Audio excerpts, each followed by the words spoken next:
Welcome to Season 4 of E-commerce Fastlane. This podcast helps resilient entrepreneurs thrive with Shopify. And now, on to episode 190. You're listening to E-commerce Fastlane, the podcast show to help you build, manage, grow, and scale a successful and thriving company, powered by Shopify. Listen to real conversations with partners and subject matter experts as they share proven practical strategies, platforms, and the best Shopify apps to help you accelerate your business. The time is now for you to improve efficiencies, grow revenue, profit, and lifetime customer loyalty. Please welcome your host, startup founder, and strategic advisor, Steve Hutt. Today's episode is brought to you by OmniSend. If you're in e-commerce marketing and it feels like those weekly newsletters are no longer enough to power your growth, you're going to love OmniSend. With more than 3,000 five-star reviews, OmniSend is the go-to choice for nimble Shopify merchants who want to step up from regular email campaigns so you can actually start increasing your sales, not your workload. With OmniSend, you'll be launching pre-built e-commerce automation in no time, as well as intuitively segmenting customers based on their shopping behavior and even trying out SMS or push notifications, all from the same platform. The best part? OmniSend provides an immediate boost to your revenue while staying as easy as drag and drop email building, with automated emails averaging up to 40% of the total email revenue. Join Duke Cannon, Black Halo, and other high-growth Shopify brands that choose OmniSend to grow their e-commerce business on autopilot. So visit omnisend.com and start your 14-day free trial today with no credit card required. Well, hey there, it's Steve, and welcome back to the E-commerce Fastlane podcast. Now, if this is your first time listening, this is an e-commerce show where we have honest and transparent conversations about building and thriving with your store, powered by Shopify or Shopify Plus. Now, if you're an ambitious lifelong learner, which you probably are, since you're here today, you're definitely in the right place. Now, new episodes are available twice weekly with your favorite podcast players like Apple Podcast, Stitcher, Google Play, Spotify, and many more. You can also stream current episodes, including a very relevant back catalog. I think we're up to, 197, 98 episodes. So we're shy of 200 right now. So there's a lot of great partners in that back catalog. So go check out their offers, their stories, the problems they're solving for brands. It's pretty exciting kind of what these partners in the Shopify ecosystem are doing to help brands to grow and scale. Now, today's episode, I'm very excited. I know we've been bouncing our calendars a lot to make this episode work today, but I think, where there's talent and where people are building product to help Shopify, we have to make it work. We have to get together and share this story. My guest is Justin Viles, and he is one of the founders of a company called Rokt, and it's R-O-K-T. Now, Justin, just a little backstory on him. He actually started his career working with a lot of the leading kind of search marketing companies, and then he kind of pivoted and found himself working at Google and through YouTube. And then he had an opportunity to work with a lot of the leading kind of e-commerce brands. And, as they look to kind of grow and scale their operations. And in 2010, he co-founded a company, this Rokt company. And now with the CEO, friend, partner, Bruce Buchanan, and they're now both on this mission together, really are here to help e-commerce companies, including Shopify-powered brands, really to extract, from what I understand, they really are here to extract more value from the checkout experience. And they have a term they use. I know we're probably going to bring it up quite a bit. It's called the transaction moment. So it's a very interesting an acronym, and I just want to make sure that we intro and this well. So I'd like to welcome Justin to E-commerce Fastlane. Hi, Steve. Nice to be here. Love the accent. So whereabouts are you located today? I'm actually located in Los Angeles, but our US headquarters are in New York. So clearly Australian. The company was founded out of Sydney, so we still have a very strong presence there. Lovely. So I mentioned a bit at the top of the show, but I think it's always kind of best more in a founder's word. So let's talk about what Rokt does and the problems that it's solving today for Shopify brands. Yeah, sure. So in a nutshell, we're focused on increasing revenue and profitability for, e-commerce sites in general. And obviously now we're leaning heavily into the Shopify ecosystem and retail with a broader set of solutions. But our main focus is around, what you correctly described as what we call the transaction moment. And the transaction moment is more from a user's psychological mindset when they're purchasing something or when they've just bought something. That's the transaction moment. They're more open to receiving messaging or offers or upsells or, what is the next best offer or step that we can put in front of that user that's going to extract the most amount of value for that transaction. And it could be many things. So we internally, a lot of our reporting as we start looking at all the various steps through transaction funnels and checkout flows, and there's clearly many permutations of what that looks like for, categories and subcategories and different verticals and different industry types and, different payment vendors. There's a range of different steps that a user goes through from a first-time user to a returning customer. So it's Rock's mission to understand all those different permutations and those different steps that they could potentially go through. And how do we simplify that so we provide the best user experience, but how can that be done so we extract the most amount of value from each and every transaction that is going through their checkout flow? And what one user sees on one site could be completely different to another user on the same site based on previous behavior, based on a whole array of different customer-centric, demographic-based data, as well as product-specific or contextual data in regards to the site itself. Right. I love that part. I think, LTV is a conversation that I have a lot with customers because we really are trying to figure out a way of how do we build that lifetime customer value? How do we build the loyalty with these customers? And you're saying this transaction moment, it's such an interesting psychological thing where they're more apt and more open to some opportunities here for an upsell of some sort, or maybe potentially even flipping to a subscription option. I think there's so much opportunity where they're already a customer and then all of a sudden, hey, guess what? There's other things in a similar vertical or comparable products and things that might be available that could pique your interest that you never even knew existed. So I think that's an interesting business model, and I want to dig into that one for sure in this conversation because I think any way that people can improve their revenue and lifetime value of a customer, I want to know more about it, and I know the listeners do also. So let's talk a little bit about your journey a bit and your co-founder's journey because I think it's always interesting to me why people build what they build because I think it's more than just recurring revenue and owning a SaaS company and all that. I mean, yes, you have to earn a living, I get that part of it, but I think the platform itself, because you've been around for quite a while, and I think intentionally you're building something really of incredible value that really can help brands. So just would like to understand, first of all, just the whole lay of the land and just where did this idea come from? I just would love to understand a little more about both you and your co-founder, just the desire and the expertise, I guess. Yeah, no, sure. I mean, me and my co-founder, Bruce Buchanan, we definitely have very different paths to, becoming partners in the way that Rock came about. Bruce is ex-BCG, worked across an array of high-end corporate consumer-facing challenges with large international conglomerates and brands, and was fortunate enough to write a business case for a low-cost carrier airline. And they raised a bunch of money off Qantas, and they asked him to stick around to help, put the CEO together and the team. 15 years later, after launching Jetstar in 18 different countries, hiring 7,000 people, he stepped down.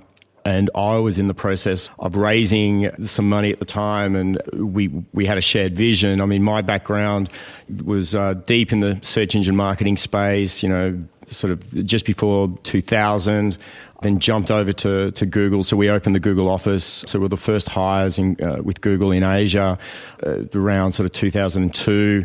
then, I spent the next sort of 6-7 years at Google in a range of different roles, monetizing an array of different assets that they had, from Google Earth to driving all the early days of Google AdWords and doing a lot of the strategic partnerships. But it was during that time at Google where I was fortunate enough to spend a lot of time with many e-commerce operators and really get a very deep view of, their organizational challenges and, what they were trying to achieve. And there was a lot, obviously, on the customer acquisition side, because of the traffic that Google had. But that really sort of, gave me insights into the e-commerce landscape from Google's perspective. And Bruce was coming at it from a different angle, managing a large e-commerce site selling airline tickets. But as a low-cost carrier airline, for the most part, they were losing money technically on the ticket sale itself.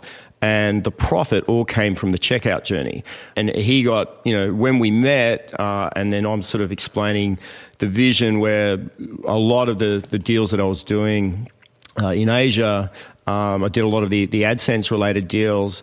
And, looking at, how we can take some of that knowledge and build a marketplace around e-commerce. And then he was looking at it from the perspective of, well, how can we move further up the transactional flow? How can we be the connector that connects multiple businesses to a single transaction, or connects consumers to, relevant offers and upsells that are going to improve their experience? And then once we got aligned on that, that Rock really started to grow and flourish. And today we're in, 15 odd countries with 350 odd staff, and there's billions of transactions running through our network, and very excited now to finally get the technology into the SMB space and Shopify, and really, take a lot of the learnings that we've taken from enterprise into retail and the Shopify ecosystem. Well, this is a great pivot, because that's kind of one of my next questions was trying to figure out about some of the main reasons why maybe a Shopify store owner may want to partner up with Rock, because I think it's all part of this. And you've alluded to a little bit about this e-commerce marketplace. And, we talked about this transaction moment, but then there appears to be, or probably is, a marketplace of other retailers that are available through your network as part of the upsell or cross-sell or kind of recommendation engine that's built into the tool. So just walk us through a little bit about, let's suppose, a Shopify brand, because I know there's lots that are already connected, but let's talk about the reasons why a store owner should connect, and kind of what do they get to see as a merchant now on your platform? Yeah, so we've been really focused on taking out as much friction as possible as we've moved into the Shopify ecosystem. But essentially, Rocked at the starting point, and there is a product roadmap that we can go into, and there's an array of different feature sets that we're bringing into the Rocked experience on Shopify. But where we've started is on the post-transactional page, so on the invoice page itself, and we offer a customizable widget-based solution that can be either embedded, anywhere on the page itself. It can be customized to any look and feel, so we maintain the aesthetics of the site. It can be presented as an overlay. There's a range of different integration options that is very easy to set up. And once that's in place, so it looks like a native part of the site, which is important, from an engagement standpoint. From there's a range of controls that the merchant has access to, where they can set block lists at an individual brand level, URL level, at a vertical level or at a sub-vertical level, to really maintain brand control over the types of offers and brands that it wants to align with to add value to their customer base. And once that's set up, then it's very much a customer-centric machine learning, deep learning algorithms, where we're looking more at the customer of who they are as an individual, and then based on that and the context of the site that they're purchasing, we look at our network of thousands of advertisers, what is the most relevant advertiser, then what is the most relevant offer, then what's the most relevant creative, which is all the magic that happens on behind the scenes. And that's how we're able to get, the engagement levels that we're now seeing, where we've got some sites across our network where, we're seeing effective CPMs, $500, $600, $700. And so when you look at it from an ad model perspective, when you look at eCPMs, we're, arguably are one of the most efficient monetization solutions, if not the most efficient monetization solutions for e-commerce today. Mm-hmm. And then, so if a transaction happens post-purchase through, one of your affiliated partners that are part of the Rock platform, at that point, does the Shopify brand know the fact that another transaction has happened thanks to a partner? Because that other partner may or may not be housing their brand on Shopify. They could be on another network altogether. That's right.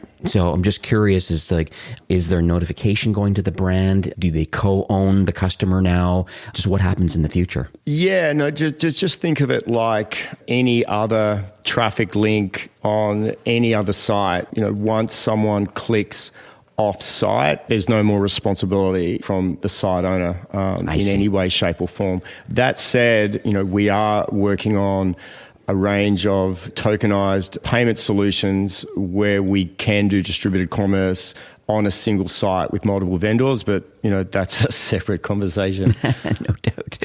So let's talk a little bit about some of the challenges. Because I could see, scaling an e-commerce marketplace. If someone really wanted to have a full range of products from multiple vendors and trying to build it all themselves to expand their product mix just to help build this lifetime value and more revenue and whatnot.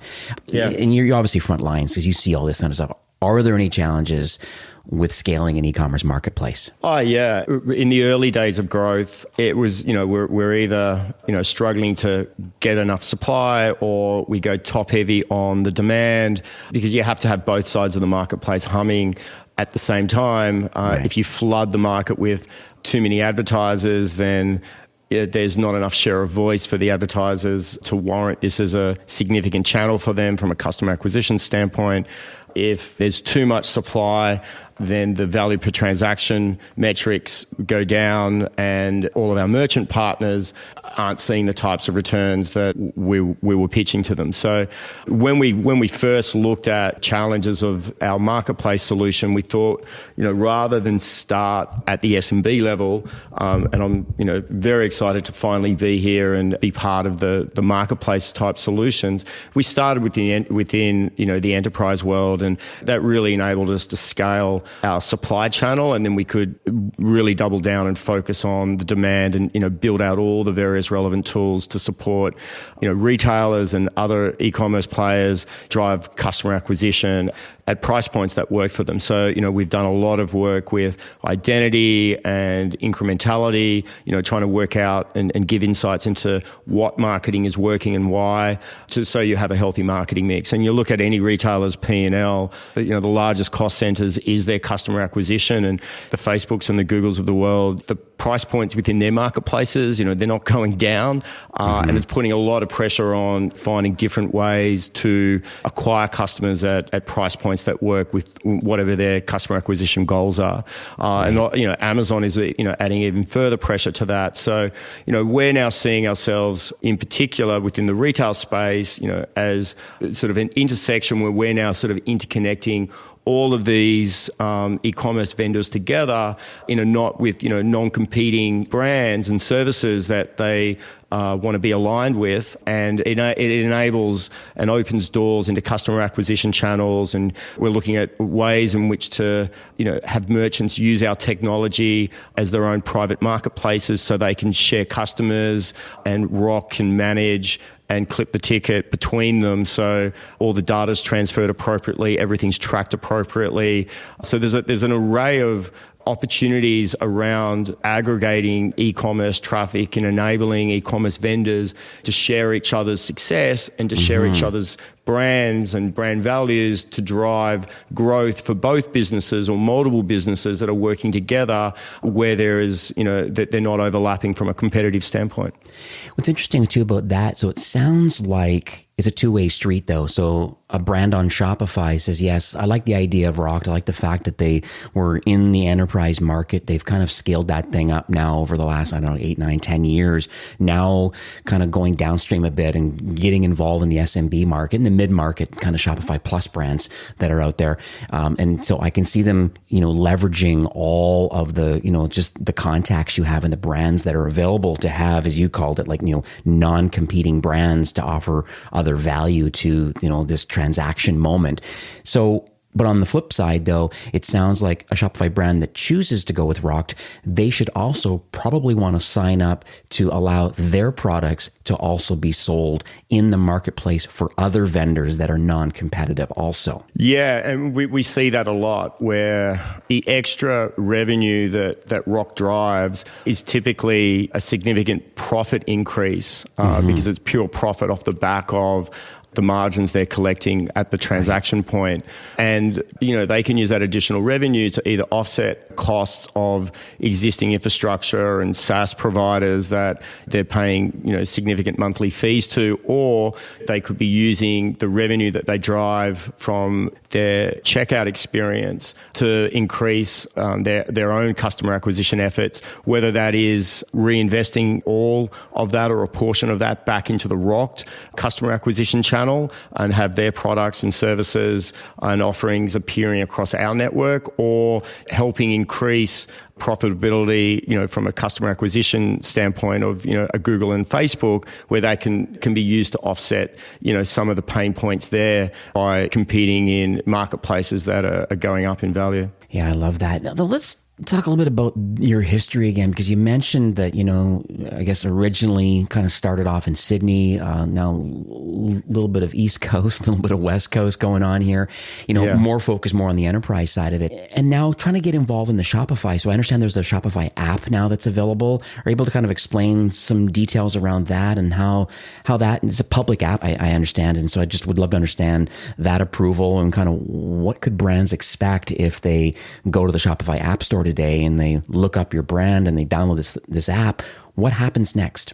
Yeah, so it's a pretty straightforward process. So they literally download the app. There were some very simple controls to create a native look and feel. They would then set the block lists, link their PayPal account up, and then we just start writing checks and hopefully significant checks at the end of each month. And we're seeing across the Shopify ecosystem, we've had store owners that are seeing double-digit profit increases off the back of the Rocked integration, and the post-transactional monetization that we're currently doing with the existing app. That is simply the start of where Rocked is going with supporting Shopify merchants. The next phase of this will be launching in the coming weeks, in a couple of months potentially, is our taking all the machine learning and deep learning infrastructure that we've set up with our marketplace and applying that to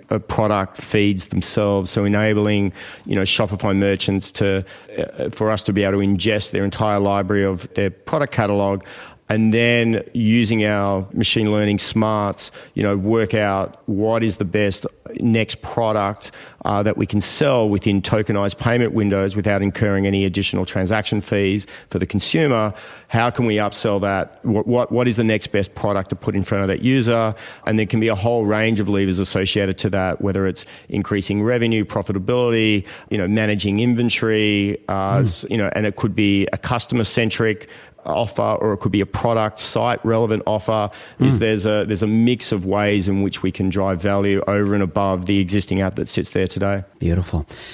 So, Justin, I know we all love stories. I think as entrepreneurs and certainly as marketers, I think a lot of this is this education and some of the inspiration that can come out of a story.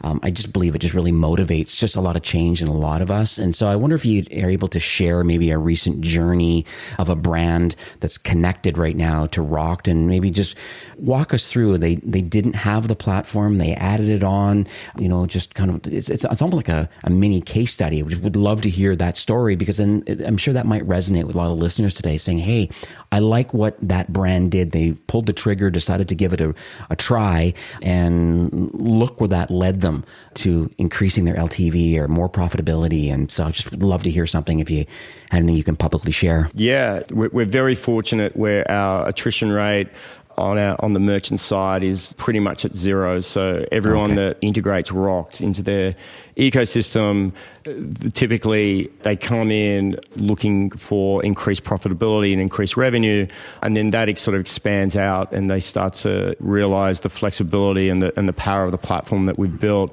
to help with an array of internal marketing campaigns and increasing average order value that we're now launching. But from a success story standpoint, there was one Shopify store owner that I think they had 10 or 12 sites within their rollout, and so they got us live quite quickly. And once they started to see the revenue that we're identifying that we could achieve, and once we started achieving that in a very short space of time, they quickly rolled this out across all of their other sites, and that became a significant additional revenue stream for the organization, which similar to our previous conversation, they've now doubled down and looking at using Rock as another key acquisition channel within their marketing mix.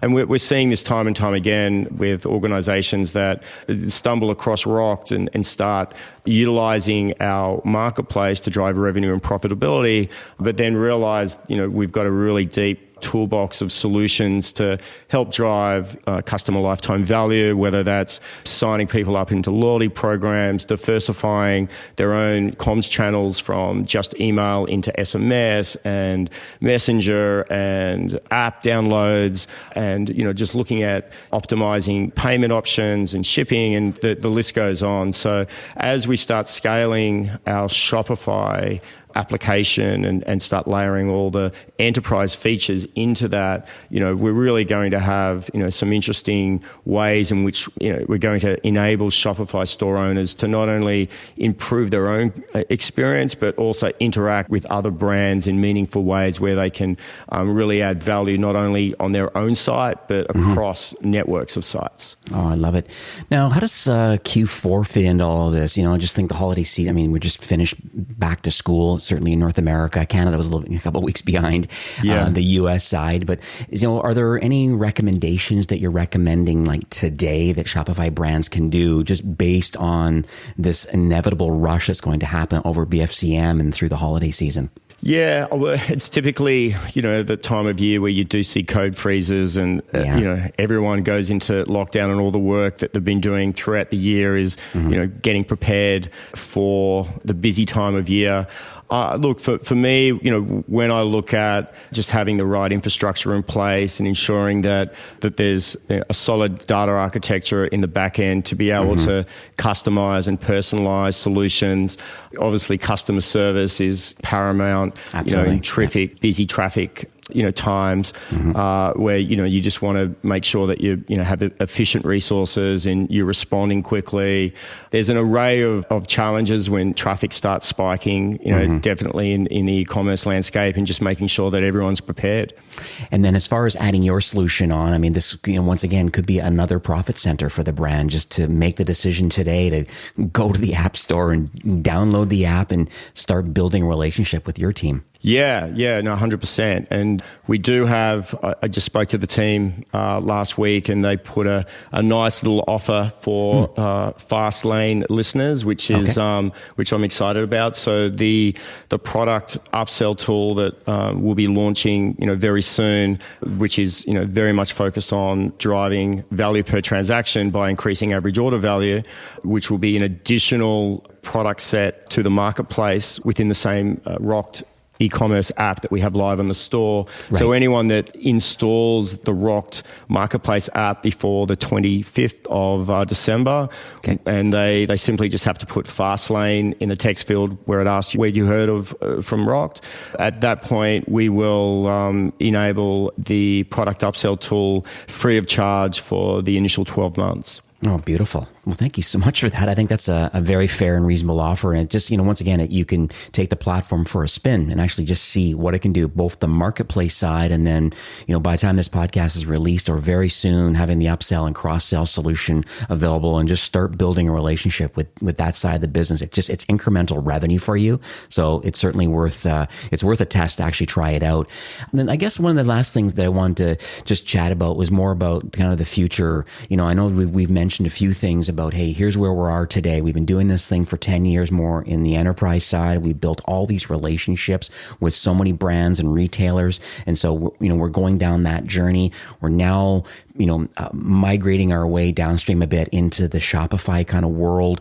Just curious if you have any kind of a public roadmap or anything you can kind of share, like what does the future look like from the marketplace to the upsell and cross-sell opportunities? Is there anything else that, that we could maybe, I don't know, just get a sneak peek at what might happen into 22? Yeah, sure. Look, we're very much laser focused on what I mentioned earlier around, the key metrics of driving value per transaction. And that can come in the lens of increased revenue or increased profitability or increased, lifetime customer value. And, there's an array of options that e-commerce merchants have across various verticals that they can utilize to drive those metrics forward.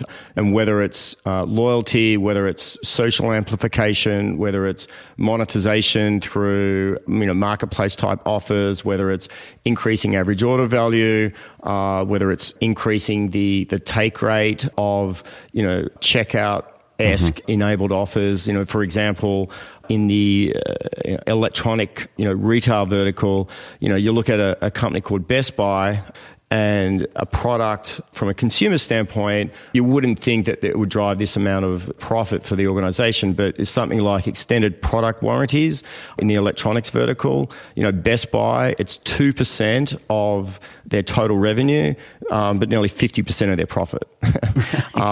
And so, yeah. you start looking at the world through a different lens when you start looking at what are all the options that I can present to my customer that's either going to drive increase, loyalty and customer lifetime value, or make it easier for me to communicate with them, or make it easier for me to personalize their experience, or how can I improve cart completion rates? How can I optimize shipping, payments, insurance, product selection? How can I help brands work together more effectively, share each other's traffic, and cross-pollinate audiences where it makes sense? And Rokt is really setting itself up to be this sort of super connector, e-commerce super connector, if you will.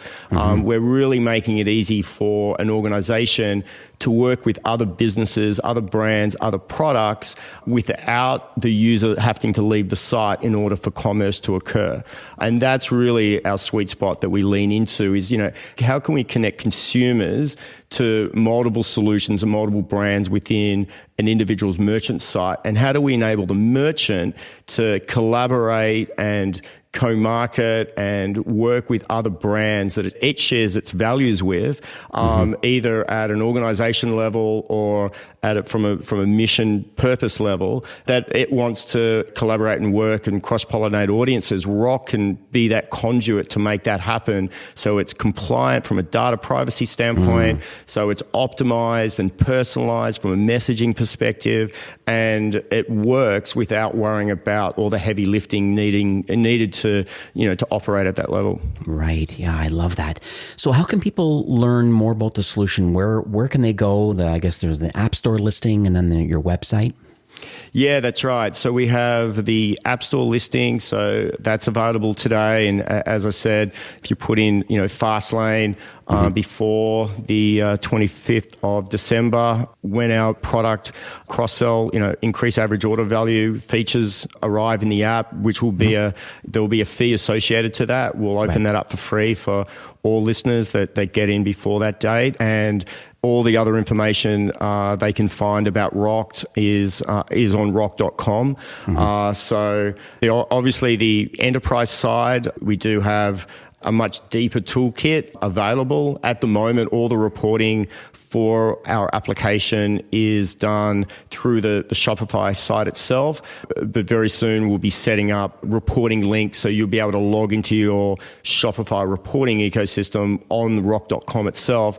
And then over time, we'll be layering more and more of the enterprise tools that our existing customers, the Gaps of the world and the Wayfairs and the Ticketmasters and Groupons and that we're servicing today with our enterprise tools. We're looking at trying to, migrate as many of those over as possible into the Shopify ecosystem where it makes sense. Love it. I know I've even gone to your case studies. Before recording today, I popped over under resources and went to case studies and was looking at, like Pop Chart, and I was looking at a few other UFC, how they use your calendar service that you have available, and the calendar is an interesting one that we're exploring a range of use cases for retailers where, we see calendar as simply another engagement point, and in particular for running retail esque sales, and you look at the open rates of email and how saturated and competitive that is. The calendar provides, obviously it needs to be used, with the user in mind, and they can't be bombarded with calendar notifications, but it is an interesting engagement channel to drive users back into the site. Beautiful. So that offer for the upsell and the cross-sell for 1 year, I'm going to have that on a landing page. It'll be ecommercefastlane.com/rocked. That's ROKT. And that's going to redirect that listener promotion. The big key is downloading the Shopify app and just in the notes, just adding Fastlane in there. You'll automatically get that 1 year free of the cross-sell, upsell tool. But you get access to the marketplace opportunities right away during that post-purchase experience. So I think super key. Probably want to, just like I said, once you get that app installed, then you'll be able to see, hey, is there opportunity to have my products also available wider to other retailers that are non-competitive? That's so I think right. That's interesting too. I think that's fantastic.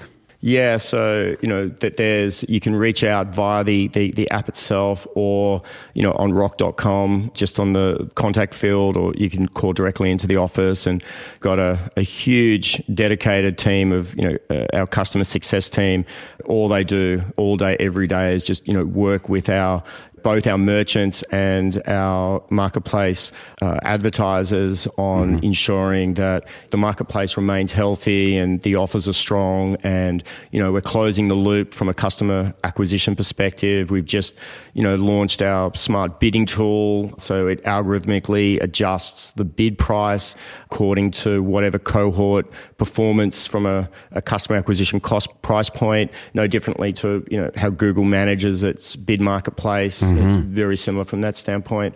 There's a lot of tools for the Shopify merchants, not only to drive increased revenue and profitability from the existing app as it stands today, and obviously, as we've indicated, moving into improving, average order value with our machine learning tech, and then, opening up the doors for them to, work with Rocked as a customer acquisition channel for their, for their customer base. Love it, love it, love it. Well, Justin, as you know, this is probably old news to you, but Shopify really is on a mission right now. And I think it's been a mantra for quite a while about, trying to make commerce better for everyone. And, I typically say this at the end of most of my podcasts, but I truly mean it today, that I really believe that both you and the Rock team, you really are in tight alignment, with really wanting to help Shopify brands. It's very clear that you've done it in the enterprise world. These are, major Fortune 50 companies that you're dealing with right now already on the enterprise side. I just wanted to thank you for, number one, coming downstream a bit and having this technology slowly over time, a lot of it in the marketplace, soon with the upsell and cross-sell and other opportunities. As brands expand themselves, maybe they have some other opportunities through more of your enterprise tools. So I just wanted to thank you for coming on the show today and sharing your knowledge. I wish you tremendous success now migrating into the Shopify ecosystem. Yeah, and thank you. And, exciting to finally get into the Shopify marketplace. And, we're really excited to service as many retailers across the entire Shopify ecosystem as possible. And, as we start scaling, we'll be building out verticalized solutions and tools to really become as relevant as we can for all merchants across all verticals. And Shopify has done such an incredible job scaling its platform. And, we're super excited about the recent release they had around the checkout flow, where Shopify's now broken the link between the payment button and the invoice page. And we're going to be playing with that interstitial page and optimizing that with our cross-sell, upsell solutions. So, stay tuned. Exciting times. All right, Justin, well, have yourself a great day, and thanks for coming on the show. Awesome. Thanks, Dave. Cheers. All right, take care. E-commerce Fastlane is brought to you by OmniSend. OmniSend is an email and SMS marketing platform built for nimble Shopify merchants who want to increase their sales and not their workloads. Full Shopify integration, pre-built automation workflows, intuitive segmentation, and no-code editing makes it easy to get up and running without diving into the nitty-gritty details, unless you want to.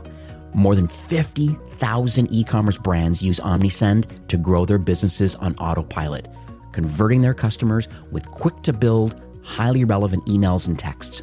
So visit omnisend.com, start your 14-day free trial today with no credit card required. Well, that's it for today's episode. I'd like to thank you, a loyal listener of E-commerce Fastlane. It's my hope that this podcast is offering you a ton of value through growth strategies, tactics, and exclusive insider tips on the best Shopify apps and marketing platforms, all with my personal goal to help you build, launch, grow, and scale with Shopify. Thanks for investing some time today and listening to the show. I'm so proud and excited that you have a growth mindset and are a constant learner. I truly appreciate you and your entrepreneurial journey. Enjoy the rest of the week and keep thriving with Shopify.